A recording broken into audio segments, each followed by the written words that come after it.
क्या आप जानते हैं कि 90% डायबिटिक्स ऐसे होते हैं जो कि मीठा खाना बड़ा पसंद करते हैं, लेकिन वो खा नहीं पाते हैं और उन्हें खाना भी नहीं चाहिए फॉर ऑब्वियस रीजंस। लेकिन अगर हम बात करें मीठे फ्रूट्स की, तो यहाँ सिचुएशन जो है वो थोड़ी सी अलग हो जाती है, थोड़ी कन्फ्यूजिंग हो जाती है। आपने अक्सर देखा होगा लोगों को कहते हुए कि भाई आपको मीठे फ्रूट्स नहीं खाने चाहिए अगर आपको डायबिटीज़ है, क्योंकि मीठे फ्रूट्स के अंदर कार्बोहाइड्रेट्स होते हैं बहुत ज़्यादा और फ्रक्टोज होती है जो कि एक तरह की नेचुरल शुगर ही होती है, और ये दोनों ही चीज़ें आपकी ब्लड शुगर को बढ़ा सकती हैं। ऐसा ही एक फ्रूट है मैंगो, जो हम सबको बड़ा पसंद होता है, स्पेशली डायबिटिक्स इसको बड़ा पसंद करते हैं और खाना चाहते हैं, लेकिन कन्फ्यूजन रहता है कि इसे खाएं या नहीं खाएं। हाय एवरीवन, मेरा नाम डॉक्टर सलीम जैदी है। मैं एक आयुर्वेदिक और यूनानी मेडिसिन एक्सपर्ट हूं, और आज की इस वीडियो में मैं आपको बताने वाला हूं कि अगर आप डायबिटिक हैं तो क्या आप मैंगो खा सकते हैं या नहीं खा सकते हैं, और अगर खा सकते हैं तो कितनी क्वांटिटी में इसको आपको खाना चाहिए और किस तरह से खाना चाहिए जिससे इसके आपके जो स्वाद है वो भी आ जाए और इससे आपको नुकसान भी ना हो। तो चलिए बिना किसी देरी के इस इंटरेस्टिंग वीडियो को शुरू करते हैं।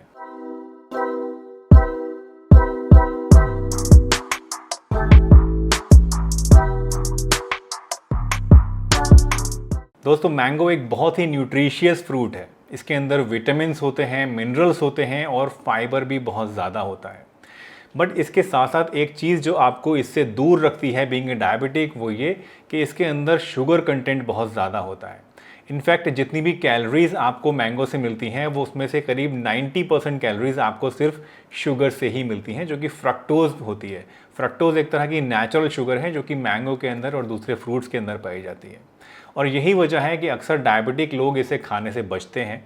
लेकिन अगर ये सिर्फ एक ऐसा रीज़न है जिसकी वजह से आप मैंगो नहीं खा रहे हैं, तो आपके लिए एक गुड न्यूज़ है। वो गुड न्यूज़ ये है दोस्तों कि मैंगो के अंदर सिर्फ और सिर्फ शुगर नहीं होती है। मैंगो प्लेन शुगर नहीं है। मैंगो के अंदर शुगर के साथ साथ फाइबर कंटेंट भी बहुत ज़्यादा होता है, और कुछ एक ऐसे एंटीऑक्सीडेंट्स भी होते हैं जो कि आपके लिए काफ़ी ज़्यादा बेनिफिशियल होते हैं। अगर मैं बात करूं इसके अंदर पाए जाने वाले फाइबर कंटेंट की, तो मैंगो के अंदर होने वाला जो फाइबर है ये आपकी बॉडी के अंदर जो शुगर है, यानी जो शुगर आपको मैंगो से मिल रही है उसके एब्जॉर्प्शन को डिले कर देता है, उसके रेट ऑफ एब्जॉर्प्शन को कम कर देता है, जिसकी वजह से हमारे ब्लड के अंदर जो शुगर है वो एकदम से नहीं बढ़ती है, स्पाइक नहीं करती है, धीरे धीरे एब्जॉर्ब होती है बॉडी में और धीरे धीरे ही हमारे ब्लड के अंदर बढ़ती है। इसके साथ साथ अगर मैं बात करूं जो एंटीऑक्सीडेंट्स हैं उनकी, तो ये एंटीऑक्सीडेंट्स हमारी ब्लड के अंदर जो शुगर बढ़ती है उस शुगर के बढ़ने की वजह से होने वाली स्ट्रेस और डैमेज को काउंटर करता है। यानी जो निगेटिव इफ़ेक्ट्स आपकी बॉडी के अंदर आते हैं शुगर बढ़ने से, उनको काउंटर करते हैं ये एंटीऑक्सीडेंट्स जो कि मैंगो के अंदर पाए जाते हैं। और इन दोनों ही चीज़ों की वजह से आपके अंदर जो ब्लड शुगर बढ़ने का ख़तरा होता है या ब्लड शुगर बढ़ने से जो आपकी बॉडी के अंदर डैमेज होने का ख़तरा होता है, ये दोनों ही चीज़ें कम हो जाती हैं, और इसकी वजह से कहीं ना कहीं थोड़ा सेफ हो जाता है आपके लिए मैंगो खाना बीइंग ए डायबिटिक। बट अभी इतने खुश मत होइए, सिर्फ इतना ही सुन के वीडियो स्किप करके जाके मैंगो खाना शुरू मत कर दीजिए। अभी और भी बहुत सारी इन्फॉर्मेशन है जो कि आपके लिए जानना ज़रूरी है, और उसके बाद ही आप मैंगो खाना शुरू करिएगा। दोस्तों, मैंगो डायबिटिक पेशेंट्स के लिए खाना ठीक है, सेफ़ है या नहीं, ये जानने से पहले हमें ये देखना पड़ेगा कि मैंगो की जो ग्लाइसीमिक इंडेक्स है वो क्या होती है। अब ग्लाइसीमिक इंडेक्स क्या है? ग्लाइसीमिक इंडेक्स बेसिकली एक टूल है जो कि खाने की अलग अलग चीज़ों को क्लासीफाई करता है according to their ability to affect your blood sugar. यानी कोई चीज़ आपकी ब्लड शुगर को कितना ज़्यादा इफेक्ट करती है उसके बेसिस पे रैंकिंग की जाती है, और खाने की चीज़ों को पॉइंट्स दिए जाते हैं। ये पॉइंट्स जो होते हैं 0 से लेके और मैक्सिमम होता है 100 तक। 0 का मतलब है कि कोई चीज़ आपकी ब्लड शुगर पे कोई भी इफेक्ट नहीं डालेगी। फॉर एग्जांपल पानी है प्योर, तो वो आपकी ब्लड शुगर पे कोई भी इफेक्ट नहीं डालता, उसकी जो ग्लाइसेमिक इंडेक्स होगी वो होगी 0। इसी तरह से प्योर शुगर या प्योर ग्लूकोज अगर आप लेते हैं तो उसकी ग्लाइसेमिक इंडेक्स होगी 100। तो इससे आप ये समझिए कि जितनी ग्लाइसेमिक इंडेक्स कम होगी उतना ही ज़्यादा कोई चीज़ डायबिटिक फ्रेंडली होगी, उतने ही ज़्यादा वो आपके ब्लड शुगर पे इफ़ेक्ट नहीं डालेगी।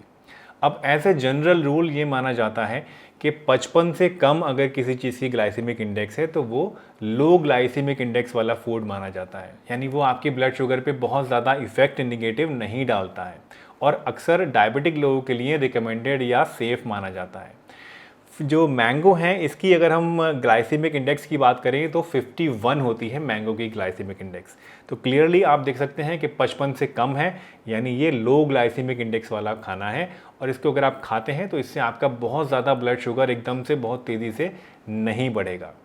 लेकिन एक चीज़ का जो आपको ध्यान रखना है वो ये कि नो डाउट ये एक लो ग्लाइसेमिक इंडेक्स वाला खाना है, बट इसके बावजूद अगर आप डायबिटिक हैं तो आपको मैंगो खाते टाइम बहुत ज़्यादा सतर्क रहने की ज़रूरत है और इसको हद से ज़्यादा नहीं खाना है, क्योंकि अगर आप इसको ज़्यादा खाएंगे तो नो डाउट ये एक लो ग्लाइसेमिक इंडेक्स वाला फ्रूट है, बट स्टिल ये आपके ब्लड शुगर को बढ़ा सकता है, आपके लिए नुकसानदेह हो सकता है।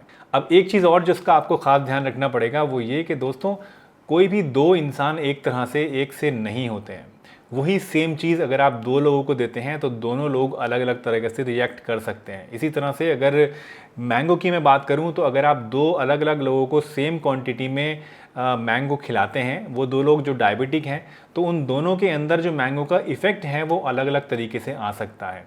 एक को हो सकता है कि मैंगो खाने से कुछ भी ना हो और दूसरे को हो सकता है कि बहुत ज़्यादा ब्लड शुगर बढ़ जाए। इसलिए जब भी अगर आप डायबिटिक हैं और आप मैंगो खाना शुरू करना चाहते हैं तो आपको शुरुआत हमेशा कम से कम क्वांटिटी से करनी चाहिए। कोशिश करनी चाहिए जितना मिनिमम क्वांटिटी में आप लें स्टार्टिंग में, उतना ही आपके लिए अच्छा है। स्टार्ट कर सकते हैं आप करीब आधा कप कटे हुए छिले हुए मैंगो से, और उसके बाद देखते रहिए धीरे धीरे कि आपका क्या ब्लड शुगर पे उसका इफेक्ट आ रहा है। जब आप स्टार्ट करेंगे आधा कप मैंगो यानी करीब 70 से 80 ग्राम के आसपास आप ले सकते हैं मैंगो एक टाइम में। जब आप इतना मैंगो रेगुलर खाना शुरू करेंगे तो आप धीरे धीरे अपनी ब्लड शुगर भी मेजर करते रहिए, और ये देखिए कि इस मैंगो को खाने से आपकी ब्लड शुगर पे क्या इफ़ेक्ट आ रहा है। अगर इस मैंगो को खाने से आपकी ब्लड शुगर पे ज़्यादा कुछ इफेक्ट नहीं आ रहा है तो आप ग्रेजुअली थोड़ा थोड़ा अपना पोर्शन बढ़ा सकते हैं उस लिमिट तक जहाँ तक आपकी ब्लड शुगर पे इसका कोई ज़्यादा इफेक्ट नहीं आ रहा है। बट अगर आपको लगता है कि सिर्फ आधा कप खाने से ही आपका ब्लड शुगर बढ़ना शुरू हो रहा है और आपको प्रॉब्लम हो रही है, तो उस केस में आपको या तो अपना पोर्शन साइज़ कम करना पड़ेगा या फिर आपको मैंगो खाना बिल्कुल बंद करना पड़ेगा। तो ये आपको पर्सनली देखना बहुत ज़रूरी है कि आपकी बॉडी कैसे रिएक्ट कर रही है मैंगो के लिए। साइंटिफिकली और थ्योरेटिकली तो ये सेफ़ है, but still it is always recommended कि आप अपने आप को देखें, अपनी बॉडी को पहचानें और ये देखें कि आपकी बॉडी के लिए मैंगो सेफ़ है या नहीं है। अगर मैंगो खाने के बावजूद आपकी ब्लड शुगर नहीं बढ़ रही है तो आप इसको कंटिन्यू कर सकते हैं, और वैसे मोस्टली लोगों में प्रॉब्लम नहीं आती है, but still it is always better to be safe than sorry. दोस्तों लास्टली मैं आपको कुछ टिप्स देना चाहूँगा कि आप किस तरह से मैंगो को ज़्यादा अच्छी तरह से डायबिटिक फ्रेंडली बना सकते हैं। यानी अगर आप डायबिटिक हैं तो कैसे आप इसके इफ़ेक्ट को और ज़्यादा कम कर सकते हैं। तो देखिए, पहली चीज़ तो वही जो मैंने अभी आपको सजेस्ट करी थी कि इसके पोर्शन साइज़ को आप लिमिटेड रखिए, हमेशा मॉडरेशन में इसको खाइए और देखते रहिए कि आपकी ब्लड शुगर पे इसका क्या इफ़ेक्ट आ रहा है। कभी इसको ओवरडू मत करिए, बहुत ज़्यादा मत खाइए। तो सबसे पहली चीज़ तो यही है जो कि आपको ध्यान रखनी बहुत ज़रूरी है। दूसरी चीज़ ये है दोस्तों कि अगर आप मैंगो के साथ कोई अच्छा प्रोटीन का सोर्स लेना शुरू कर देते हैं तो उसकी वजह से भी आपकी बॉडी के अंदर जो शुगर है जो कि मैंगो से आपको मिल रही है उसका एब्जॉर्प्शन कम हो जाता है। जिस तरह से फाइबर आपकी बॉडी के अंदर से शुगर के एब्जॉर्प्शन को घटाता है, कम करता है, स्लो डाउन करता है, उसी तरह से प्रोटीन भी एक बहुत बढ़िया चीज़ है जो कि हमारी बॉडी के अंदर जो शुगर का एब्जॉर्प्शन होता है उसको कम करने का काम करता है। अब जो मैंगो है इसके अंदर फाइबर तो बहुत ज़्यादा होता है लेकिन प्रोटीन कंटेंट उतना ज़्यादा नहीं होता है। तो इसलिए अगर आप मैंगो के साथ में ऐड कर लेंगे कोई ऐसी चीज़ जो कि प्रोटीन रिच होती है तो उसकी वजह से आपको मैंगो के अंदर से मिलने वाली जो शुगर है उसके एब्जॉर्प्शन को रोकने में मदद मिलेगी। तो आप क्या कर सकते हैं कि अगर आप मैंगो ले रहे हैं तो मैंगो के साथ में आप पेयर कर लीजिए कोई ऐसी चीज़ जो कि एक बढ़िया सोर्स हो प्रोटीन का। जैसे आप अंडे की सफ़ेदी ले सकते हैं, उबले हुए अंडे की, या फिर आप ग्रिल्ड चिकन ले सकते हैं या बॉइल्ड चिकन ले सकते हैं, या फिर आप पनीर खा सकते हैं, या फिर आप कोई ऐसा शेक ले सकते हैं, शुगर फ्री प्रोटीन शेक, जो कि आपके अंदर जो प्रोटीन की क्वांटिटी है उसको बढ़ा दे। और इसकी वजह से क्या होगा, आपके अंदर जो मैंगो की शुगर का एब्जॉर्प्शन है वो स्लो डाउन हो जाएगा और मैंगो का इफ़ेक्ट आपके ऊपर कम आएगा और आपकी शुगर जो है वो काफ़ी ज़्यादा कंट्रोल में रहेगी। तो दोस्तों अगर इस पूरी वीडियो के निचोड़ की मैं बात करूं तो आपके लिए मैंगो खाना सेफ़ होता है, क्योंकि मैंगो एक लो ग्लाइसेमिक इंडेक्स वाला फ्रूट है जो कि एकदम से आपकी ब्लड शुगर को नहीं बढ़ाता है। इसके साथ साथ इसके अंदर कुछ ऐसे एंटीऑक्सीडेंट्स भी होते हैं, कुछ ऐसे फाइबर्स भी होते हैं जो कि शुगर के एब्जॉर्प्शन को स्लो डाउन कर देते हैं और इसकी वजह से ये कंपैरेटिवली सेफ होता है डायबिटिक पेशेंट्स के लिए। लेकिन एक चीज़ जिसका आपको खास ध्यान रखना चाहिए वो ये कि हमेशा मॉडरेशन में इसको लेना चाहिए, क्वांटिटी इसके हमेशा ध्यान से लेनी चाहिए, ज़्यादा नहीं खाना चाहिए। और अगर इसके साथ आप कोई प्रोटीन का अच्छा सोर्स ऐड कर लेते हैं तो उसकी वजह से फर्दर आप इसके इफ़ेक्ट को और कम कर सकते हैं और आराम से इसके स्वाद का आनंद ले सकते हैं। तो दोस्तों, मुझे उम्मीद है आज की ये वीडियो आपको ज़रूर पसंद आई होगी और इस वीडियो में जो बताई थी मैंने चीज़ें वो आपके ज़रूर काम आएंगी और इसके बाद आप जो मैंगो का स्वाद है वो ज़रूर चखेंगे और मुझे भी ज़रूर बताएंगे कि आपको कैसा लगा। अगर आपके कुछ और क्वेश्चंस हैं, कुछ कमेंट्स हैं या कुछ और थॉट्स हैं जो आप हमसे शेयर करना चाहते हैं तो कमेंट सेक्शन में कर सकते हैं या फिर आप मुझे इंस्टाग्राम पर फॉलो भी कर सकते हैं, वहाँ पर भी अपना क्वेश्चन मुझे आप शेयर कर सकते हैं। तो चलिए इसी के साथ इस वीडियो को यहीं पर समाप्त करता हूँ। अगर यहाँ तक वीडियो देख ली है और अच्छी लगी है तो इसे एक लाइक ज़रूर दीजिएगा।